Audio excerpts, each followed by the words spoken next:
I'm Dustin Saldarriaga, an immigration lawyer with Scott Legal PC in New York City.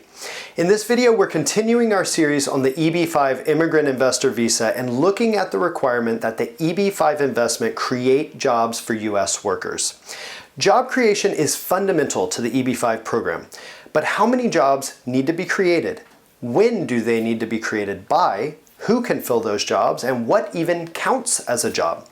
There's a lot to unpack, but not to worry. In this video, we'll guide you through the key things to know about the EB-5 job creation requirement. Before we dive in, please take a moment to subscribe. Through our YouTube channel, we'll keep you updated on our firm's most current and trustworthy information about U.S. immigration, including options to visit, work, or live in the United States. Job creation is fundamental to the EB-5 program. Arguably, it's the reason for the existence of the EB-5 visa category.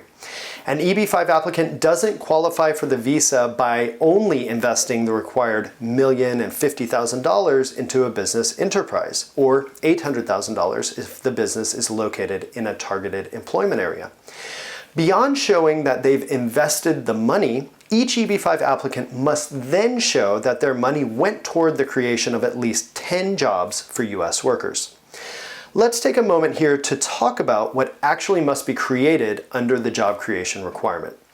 The government requires that the investment in the EB-5 business must create full-time employment positions for at least 10 qualifying employees per EB-5 investor. Full-time is defined as at least 35 hours per week. Employment in a position can count as full-time even if individual workers in the position change. Also, a single full-time position can be filled by more than one worker. For example, in a job sharing arrangement in which the workers combine to work more than 35 hours per week in a single permanent full-time position.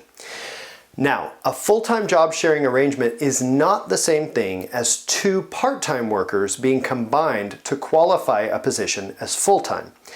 The difference is subtle but important, since part-time work does not count toward the job creation requirement. A job sharing arrangement requires evidence that the workers actually share the responsibilities of a permanent full-time position.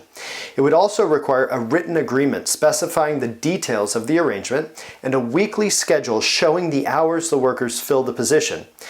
This can be difficult to show, and for that reason we tend to recommend that EB-5 applicants not rely on job sharing arrangements.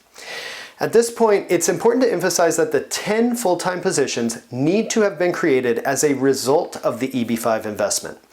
Timing is key here. Employees who were employed before the EB-5 investment was made do not count toward the job creation requirement, even if the EB-5 investment resulted in those existing employees being moved to a new location or facility. The EB-5 investment needs to clearly result in the creation of at least 10 full-time positions. So who can fill these 10 full-time positions? They must be filled by U.S. citizens or those who have a green card. That can be those with either lawful permanent resident status or conditional lawful permanent resident status. Asylees and refugees also qualify. However, those with non-immigrant visas, such as an H-1B or a TN visa, do not qualify. Also, the investor and their spouse and children do not count toward the employment requirement. In other words, the business needs to hire outside the EB-5 applicant and their family. Also, the positions cannot be filled by independent contractors. They must be filled by employees. An employee is typically issued an IRS Form W-2 for wages earned, whereas an independent contractor usually receives an IRS Form 1099 and has more control over their hours and how they perform the work. In general, employees must also be directly employed by the EB-5 business, meaning that there is an employer-employee relationship between the business that received the EB-5 investment and the employee.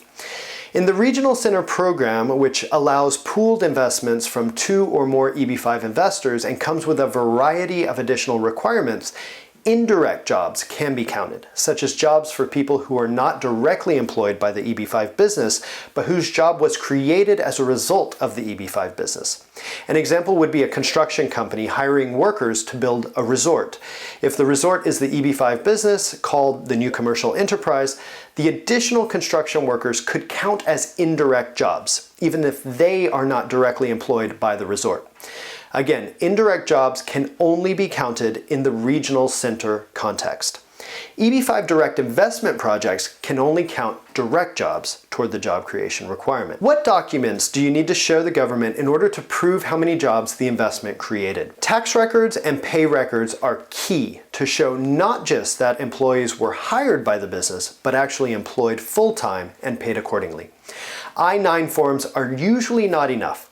The government wants to see pay stubs and payroll records, listing the workers' names, hours, and pay, as well as forms like the W-2, which show the wages paid to the worker and declared to the tax authorities.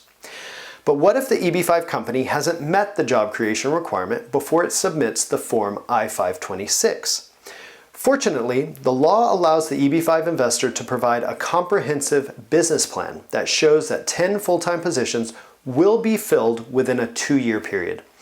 Then, at the time the I-829 application to remove conditions is filed, the applicant will generally need to show that the jobs were in fact created. It might be helpful to do a quick review of the steps in the EB-5 application to understand the timing here. The path to an EB-5 green card starts with filing with USCIS the Form I-526 immigrant petition by a standalone investor. Once the I-526 form is approved, the applicant can apply for the actual immigrant visa or green card, which is done by filing the Form I-485 for those who are inside the United States, or by filing the online Form DS-260 for those who are outside the US or who choose to apply at a consulate.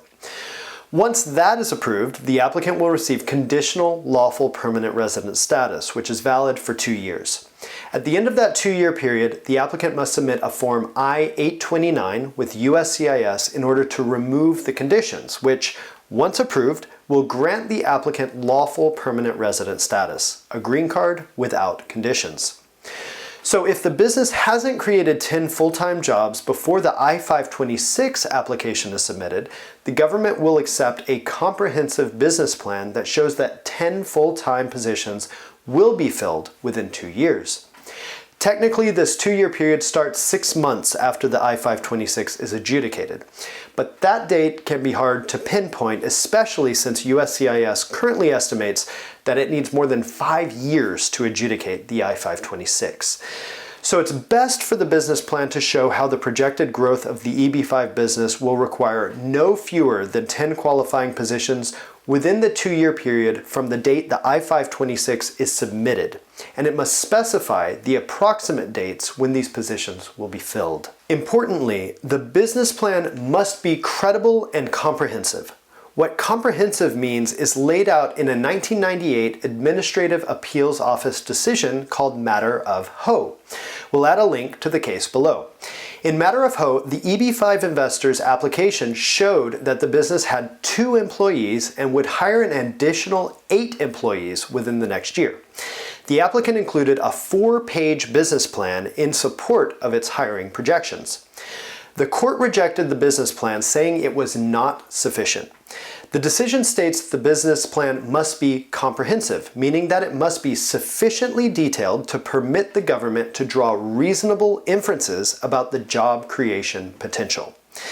Specifically, a comprehensive business plan must be credible and must include, at a minimum, a description of the business, its products and services, and its objectives, a market analysis with the names of competitors and their strengths and weaknesses, a description of the target market and prospective customers of the EB-5 enterprise, a list of the required permits and licenses for the business, the manufacturing and production process and supply sources and materials, any executed contracts for the supply of materials and the distribution of products, a marketing strategy including pricing and advertising, the business's organizational structure and the experience of its personnel, an explanation of the business's staffing requirements, a timetable for hiring, and job descriptions for all positions, and sales, cost, and income projections, and the assumptions underlying those projections. When the EB-5 applicant files the Form I-829 to remove the conditions on their permanent resident status, they must present evidence showing that the business created or will create the 10 full-time positions.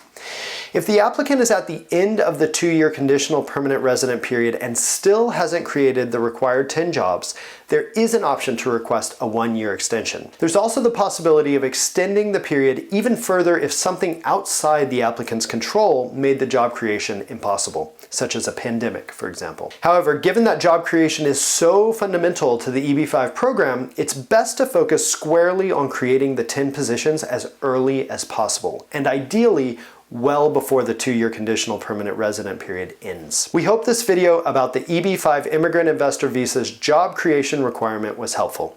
If it was, please click the like and subscribe buttons to stay updated on future videos about visa options and travel to the US. Thank you for watching.